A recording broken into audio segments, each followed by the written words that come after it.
में स्थित है और मैं अभी अपने ऑफलाइन क्लास में हूँ। सुबह से माथा दर्द छूट नहीं रहा है। एक्चुअली 2 दिन से माथा बहुत दर्द कर रहा था, तो सोचे कि चलो आपसे एक बार बात कर लीजिए। आप लोग सब लोग सोच रहे होंगे कि खान सर, रोशन सर के विवाद में सर आपका क्या ओपिनियन है या आप क्या कहना चाहते हैं। तो सबसे पहले तो मैं दूसरे विवादों में विश्वास नहीं रखता और मेरा मानना है कि शिक्षक को विवाद नहीं करना चाहिए।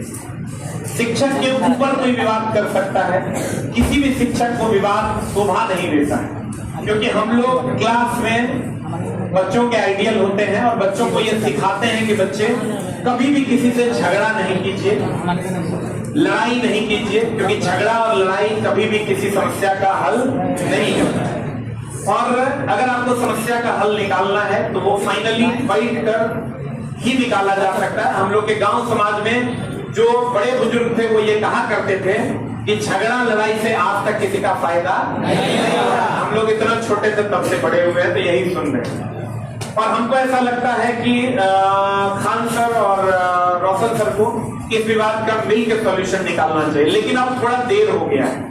देर इस बात का हो गया है कि रोशन सर जेल चले गए और खान सर पे भी बहुत सारी इंक्वायरियां बैठी हुई है, लेकिन मेरा मानना है कि अभी भी कुछ बिगड़ा नहीं है, अभी भी सुलहनामा हो सकता है और चीजों को सुलझाया जा सकता है।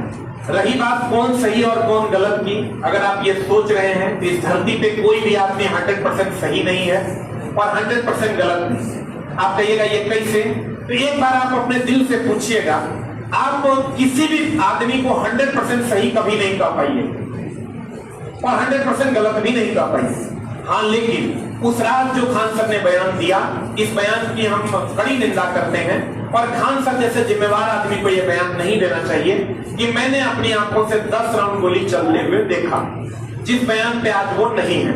इस बयान की हम इसलिए निंदा कर रहे हैं क्योंकि इससे बिहार की छवि खराब होगी और बिहार की छवि खराब इसलिए होगी कि जिस बिहार में हम कहते हैं यहाँ तख्ता नहीं कलम चलता है, अगर उस बिहार में आप उस लेवल पे जाकर के जहां बच्चे आपको फॉलो करते हैं, लोग आपको फॉलो करते हैं और वहां आप ये कह देते हैं बड़ी गैर जिम्मेदाराना तरीके से कि मैंने अपनी आंखों से 10 राउंड गोली चलते हुए देखा, कि इस बात का शायद स्पष्टीकरण आपको देना चाहिए और इस बात का स्पष्टीकरण एकदम आपको देना चाहिए। उसका रीजन ये है कि यहाँ बहुत सारे बच्चे बिहार के बाहर के होंगे। कौन कौन बिहार के बाहर के हैं, एक बार हाथ खड़ा करना जो बिहार के बाहर के हैं। लड़कियां भी बहुत सारी बिहार के बाहर की हैं। आप कहां से आई?